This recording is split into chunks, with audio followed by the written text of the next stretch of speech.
ये wedding dress Instagram पे काफ़ी ट्रेंड में है, तो मैंने यही डिज़ाइन पिक किया है। आज मैं इसी डिज़ाइन से इंस्पायर्ड हूँ और मैंने इसका मेजरमेंट, कटिंग एंड स्टिचिंग पूरा शो किया है। तो आप इसको आसानी से इस वीडियो में इस ड्रेस को बनाना सीखेंगे। तो आप मेरी वीडियो पूरी देखिए और मेरे ड्रेस का आउटपुट देखिए, आपको बहुत पसंद आए। सबसे पहले मैं इसके अपर पार्ट जैकेट पे वर्क करूँगी। ये मेरा फैब्रिक है जो वेलवेट है और वेलवेट पे एम्ब्रॉयडरी है, और इसका लाइनर मैंने जर्मन सॉटन का लिया है क्योंकि ये भी दिखेगा, ये खुले होने की वजह से इसमें मैं ये लेस का वर्क करूँगी। अब मैं सबसे पहले मेजरमेंट ले लेती हूँ। तो लाइनर में फर्स्टली पहले काट लूँगी, फिर उसके ऊपर रखकर जो मेरा वेलवेट का जैकेट है उसे कट करूँगी। तो ये मेरा मेजरमेंट है। सबसे पहले मैं अपना शोल्डर का मेजरमेंट ले रही हूँ जो 7.5 है, और ये आर्म होल की लेंथ है। मैंने दोनों तरफ ही मार्क किया है ताकि मैं स्केल से स्ट्रेट लाइन ले लूँ। अब इसको मार्क करने के बाद मैं अपने आर्म होल की स्ट्रेट लाइन लेने के लिए 7.5 ही मार्क कर रही हूँ जो शोल्डर है, और उसको मैंने स्ट्रेट लाइन में कर लिया है। अब मैं अपना चेस्ट लूँगी जो 9.5 है। एक्स्ट्रा मैंने 1 इंचज़ लिया है। तो ये मैंने अब अपना आर्म होल बना लिया है। आर्म होल का राउंड में मार्क करूँगी। अब मैं शोल्डर 1/2 इंचज़ ड्रॉप करूँगी। ये मैंने मार्क करके इसको मुझे स्ट्रेट लाइन लेकर और उसको कट करना है। ये मैंने कट कर दिया है। ये मेरा बैक पार्ट है जो मैं कट कर रही हूँ, और फिर मैं बाद में फ्रंट करूँगी। अब ये मैंने फ्रंट पार्ट लेकर आपको डिज़ाइनिंग बताने के लिए मैं ये शो कर रही हूँ। ये मेरी जैकेट का जो फैब्रिक है, वेलवेट है जो, ये मैंने इस पे लगा दिया। इस तरह से मैं डिज़ाइन करूँगी कि लेसेस मेरे सेंटर में आए और मेरा फ्रंट ओपन रहेगा। तो पहले मैं अपनी लेसेस स्टिच करूँगी, फिर मैं इसमें स्टिच करूँगी। ये मैंने स्टिच कर दी हैं। अब मैं अपना जो लाइनर का पार्ट है आगे से ओपन है, तो इसलिए मैं उसको कट करूँगी आगे से। ये मेरा फ्रंट पार्ट कट हो गया है। अब मैं इसको अलग अलग हिस्सों में अपने दोनों पार्ट्स अलग अलग करके, और ऐसे मेरा नेक जो है इसका शेप मैं ऐसा रखूँगी फ्रंट का। तो ये मैंने स्टिच कर दिया है जो मार्क किया था, और आगे से मैंने सारा स्टिच कर दिया है, क्लोज़ कर दिया है, क्योंकि मैं अंदर से ही स्टिच करूँगी ताकि मेरी जो स्टिचिंग है वो हाइड हो जाए पलटकर, और मैं जब इस पे आयरन कर दूँगी तो काफ़ी नीट एंड क्लीन ऐसा रहेगा, दिखेगा नहीं कुछ भी स्टिचिंग वगैरह। दोनों तरफ का मैं ऐसे ही सेम कर लूँगी। और मेरा लाइनर तो ऑलरेडी कटा हुआ है, तो ये जब मैं इसको जब स्टिच कर दूँगी तो ये साइड में जितना भी एक्स्ट्रा फैब्रिक है मैं उसको निकाल दूँगी। ये मेरे दोनों साइड्स हो गए हैं। अब मैं बैक पार्ट पे वर्क करूँगी। तो ये मेरा बैक पार्ट है जो स्ट्रेट हमारा ऐसे ही आएगा, और ये लेस में मैं बैक पार्ट में साइड में यूज़ करूँगी। फ्रंट में मैंने सेंटर में करा है और इसमें साइड्स में यूज़ करा है, क्योंकि हमारा साइड्स पूरे ओपन रहेंगे दोनों तरफ के, क्योंकि अंदर मैं दूसरा स्टिच करूँगी अंदर पहनने के लिए। तो ये मैं इसमें सिर्फ नेक मार्क कर रही हूँ। ये मार्क करके मैं स्टिच कर दूँगी, और मैंने साइड्स भी दोनों स्टिच कर लिए हैं दोनों तरफ के, और नेक भी स्टिच ऐसा मैंने डिज़ाइन का करा है। अब मैं इसको कट करने के बाद इसमें अच्छे से मार्क, क्योंकि इसमें काफ़ी मोटा कपड़ा था तो इसको थोड़ा मुश्किल आई है इसको सीने में। अब मैं इसको पलट दूँगी। दोनों साइड्स भी देखिए मैंने सी लिए हैं, और दोनों तरफ के मैंने ये मार्क करके, और ये सही से मैं इसको सीधा टर्न कर दूँगी। इसमें मैं अपना बटन भी लगा सकती हूँ और डोरी भी लगा सकती हूँ। तो ये मेरा पीछे का पूरा रेडी हो गया है, और ये भी मैंने ऐसे ही सिया है कि ताकि इसमें स्टिचिंग नहीं दिखे। अब ये देखिए मेरा ये फ्रंट है और ये मेरा बैक है। अब ये मैं दोनों के शोल्डर उसको कट करके शोल्डर कट कर लूँगी। स्लीव्स के लिए मैं सबसे पहले ये 4th पार्ट में अपना फैब्रिक रख रही हूँ जिसकी लेंथ 24 इंचज़ है। आर्म होल के मार्क के लिए मैंने 3.5 मार्क करके इसको ड्रॉ कर लिया है कर्व को, और अब मेरी आस्तीन की जो चौड़ाई होगी वो 6 इंचज़ ली है। एक्स्ट्रा भी मैंने ले लिया है, फिर मुझे एडजस्ट करना होगा तो मैं कर लूँगी। अब ये मैं आगे की स्लीव्स के लिए तो अलग मार्क कर रही हूँ, और ये मैं कट कर लूँगी। अब हमारी आगे की जो स्लीव्स होती है वहाँ पे ज़्यादा झोल ना आए, तो आगे का जो 2 पार्ट होते हैं उसको कट करके थोड़ा सा एक्स्ट्रा कट कर लेते हैं। इस तरह से उसका शेप होना चाहिए, ये परफेक्ट शेप है। अब मुझे अपना जो मेरा वेलवेट पार्ट है उसका डिज़ाइन वर्टिकल है, तो मुझे टिल्ट में अपनी स्लीव्स चाहिए थी, ना मुझे वर्टिकल चाहिए थी ना हॉरिजॉन्टल चाहिए थी।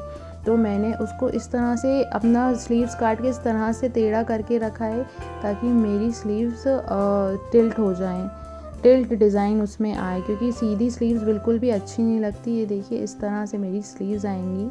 ये दोनों स्लीव्स मैंने इसी तरह कट कर और इसका इनर मैंने लगा लिया है। अब ये मेरी जैकेट जो रेडी हो गई है उसको मैं स्लीव्स में इसको अटैच कर दूँगी। अब ये स्लीव्स अटैच करने के बाद कुछ इस तरह से मेरी जैकेट लग रही है। आगे का मैंने इसको बंद कर दिया, स्टिच कर दिया है, और साइड से मैंने इसको थोड़ा स्टिच कर दिया था क्योंकि मुझे स्लीव्स अटैच करना थी। कट करके मैंने इसको सी दिया था और ये मैंने अपनी स्लीव्स लगा दी हैं और बहुत ही अच्छा लुक आया है इसका।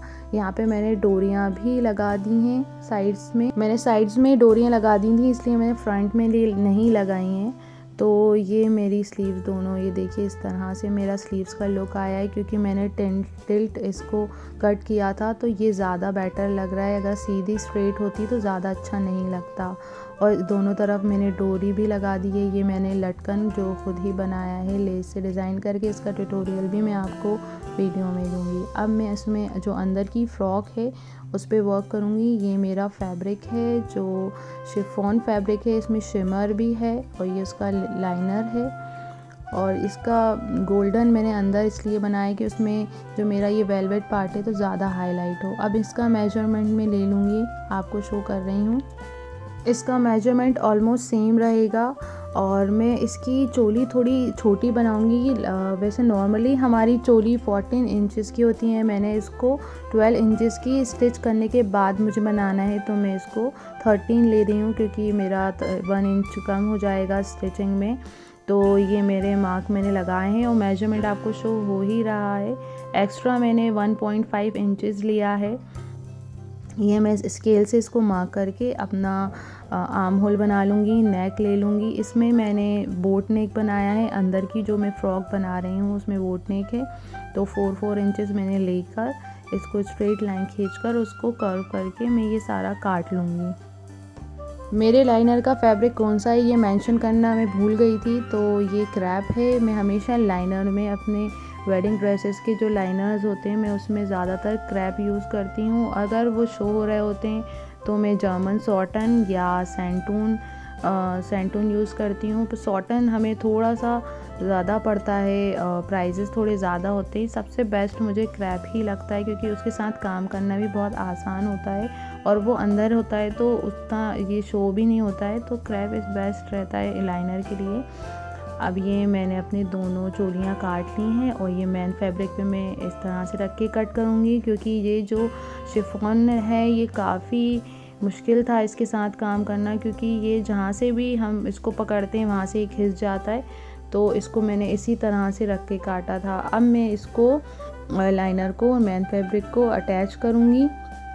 ये मैंने अपना सबसे पहले नेक स्टिच कर लिया है और मैं इसको कट करके फोल्ड करके इस पे आयरन करके फिर मैं इसको अटैच करूँगी। इस तरह से स्टिच करने में हमें बकरम यूज़ करने की भी ज़रूरत नहीं पड़ती, हमारा टाइम भी सेव हो जाता है। अब मैं इसको अटैच करूँगी सीने से पहले। एक बहुत अच्छी चीज़ मुझे मिली है जो है नैनो टेप। कुछ टाइम से मैं इसको यूज़ कर रही हूँ, मुझे बहुत ज़्यादा आसानी हो गई है लाइनर के सूट्स वगैरह ऐसी फ़्रॉक सीने में, क्योंकि मैं इसको ऐसे लगाकर और आयरन फेर देती हूँ तो ये स्टिक हो जाता है, जिसमें स्टिच करने की या मतलब अलग से जोड़ने की कोई ज़रूरत नहीं है मशीन से। तो उसमें काफ़ी मुश्किल भी होती थी कि स्टिच करने में ऊपर नीचे हो जाता था जब हम कट कर रहे होते। तो ये उसी टाइम में इसको स्टिक कर देती हूँ और बहुत लाइट सी प्रेसेस पे फेरना है क्योंकि हमारा शिफॉन कपड़ा है वो जल भी सकता है। तो देखिए हमारी फ़्रॉक की फिनिशिंग कितनी अच्छी आई है चोली की। और ये देखिए दोनों तरफ से अब मैंने दोनों ही इसको स्टिक कर लिए थे। अब मैं अपने स्कर्ट पे काम करूँगी। ये मेरा सेम फैब्रिक है, हमारी शिफॉन है, शिमरी शिफॉन, और इसको मैंने 4 मीटर लेके इस तरह से चुनवा लिया था क्योंकि मुझे चुना हुआ स्कर्ट चाहिए था। तो ये मैंने आधा खोल लिया है, ये चुना हुआ ऐसे आया था और मैंने 4 मीटर का ही घेर बनाना था तो मैंने 4 मीटर इसको चुनवा लिया है। 8 मीटर मैंने टोटल इसका फैब्रिक लिया था जिसका मैंने दुपट्टा बनवाया। दुपट्टा मैंने चुनवाया नहीं था। अब मैं इसको 4 पार्ट्स कर लूँगी क्योंकि मेरी स्ट्रेट ही फ्रॉक आएगी, तो मैं इसको 4 पार्ट करके आगे 2 पार्ट यूज़ करना है मुझे और पीछे 2 पार्ट यूज़ करना है।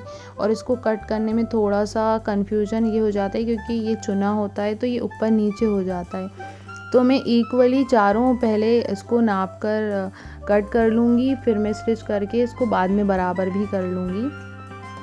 तो मैंने ये 4 पीसेस इसके कर लिए थे, 4 मीटर का था, तो ये मैं उसको अलग अलग कर रही हूँ। अब इनको मैंने अलग कर लिया है और मैं इसको स्टिच कर लूँगी ये मैंने दोनों पीसेस को स्टिच कर लिया है। अब मैं अपनी फ़्रॉक में अटैच करने से पहले अपने लाइनर को मेजर करूँगी। तो सबसे पहले मैं अपने ये जो मेरा लाइनर है ये 3 मीटर्स का है, तो मेरा समझिए मैं अगर इसको आधा आधा करती हूँ तो ये 1.5 मीटर आगे के लिए और बाकी हाफ पूरा पीछे के लिए। तो मैंने इसको 2 पीसेस कर लिए हैं, एक आगे के लिए और एक पीछे के लिए। तो ये मेरी इसकी जो लेंथ है, लेंथ तो मेरी फुल ही रहेगी, इसकी जो विड्थ है वो 1.5 है। ये इस तरह से मैं अपनी चोली में ऐसे लगाऊंगी।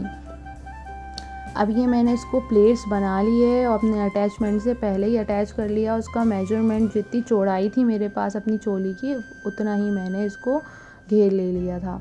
और अब ये इसके बाद मैं इसको अटैच करूँगी अपने लाइनर में ये, और इसमें मुझे ऐसी चुन्नटें बनाने के लिए ज़्यादा एफ़र्ट नहीं करना है क्योंकि ऑलरेडी मेरा दुपट्टा चुना हुआ है। बस सीते टाइम में इसको बराबरी से रख कर इसको इतना ही कर दूँगी जितना मेरा लाइनर का पार्ट मैंने प्लेट्स बनाई थी। ये देखिए मैंने ये इसको जोड़ दिया है और आगे का और पीछे का मेरा दोनों ही रेडी हो गया है। रेडी करने के बाद अब मैं इसको शोल्डर और मैंने साइड से देखिए पूरा स्टिच कर लिया है। अब मैंने इसको अपनी मैनीक्विन में लगाकर इसको स्ट्रेट जो नीचे से ऊपर नीचे हो रहा था मैं इसको स्ट्रेट कर लूँगी। काफ़ी लेंथ भी हो रही थी इसकी, तो मैंने इसको इस तरह से स्ट्रेट कर लिया। देखिए ये स्ट्रेट हो गया है। अब मैं अपनी स्लीव्स पे वर्क करूँगी। स्लीव्स का मेजरमेंट मेरा पूरा सेम ही रहेगा, पर मैं आपको इसमें फिर भी शो कर रही हूँ क्योंकि मैंने अच्छी काफ़ी लंबी स्लीव्स ली हैं, तो मैं आप इसमें देख सकते हैं कि इसका क्या मेजरमेंट और क्या तरीका है। अब मैंने जिस तरह से चोली अटैच करी थी नैनो टैप से, और मैंने उसी को यूज़ करके अपनी स्लीव्स भी स्टिक करी है अपने मेन फैब्रिक में। इस तरह से मैंने लगा दिया है। इसके कॉर्नर्स पे ज़रूरी नहीं है बिल्कुल कॉर्नर्स पे लगाएं, हम ऐसे इस तरह से लगा सकते हैं। ये मैंने इसको स्टिक कर लिया। मैंने अपनी दोनों स्लीव्स को स्टिच करके इसमें अटैच कर दिया है। इसके लटकन बनाने के लिए मेरे पास एक लेस रखी हुई थी, तो उसमें से मैंने इस तरह से कटआउट्स निकाल लिए। मुझे 4 लटकन बनाना थे तो मैंने 8 निकाल लिए हैं ऐसे कट करके। फिर मैंने एक डोरी ली और उसको मैंने इस तरह से स्टिच कर दिया है एक पार्ट पे, और दूसरी तरफ मैंने इसको ग्लू से चिपका लिया है। ये फैब्रिक ग्लू है, इससे स्टोन्स वगैरह चिपका सकते हैं, तो मैंने इसको ही यूज़ किया है। और ये मैंने ऐसे 8 काटे थे और मैंने 4 बना लिए दोनों तरफ के 2-2। तो ये रेडी हो गए मेरे पास ये लटकन के लिए। और भी मैं ये डेकोरेट करने के लिए लेके आई थी, तो ये और इस तरह से मैं ये लगाऊंगी। ये काफ़ी ब्यूटीफुल लगेगा और थोड़ा डिफरेंट भी लगेगा। ये मेरे ड्रेस का आउटपुट है। काफ़ी मेहनत के बाद ये ड्रेस रेडी हो गई है, और अब आप मुझे इसमें कमेंट में बताएंगे कि ये आपको कैसी लगी और मुझे और भी क्या ऐड करना चाहिए था इसमें, या अच्छी लगी है तो आप उसको लाइक करें और मेरे वीडियो को शेयर करें, मुझे सब्सक्राइब करें ताकि आगे मैं आपको और भी अच्छी इंस्पायर्ड ड्रेस की कटिंग, स्टिचिंग, मेजरमेंट बता पाऊँ। और आप मुझे कमेंट करके और भी पूछ सकते हैं कि आपको क्या चाहिए नेक्स्ट वीडियो में। और thanks for watching, stay tune for next video.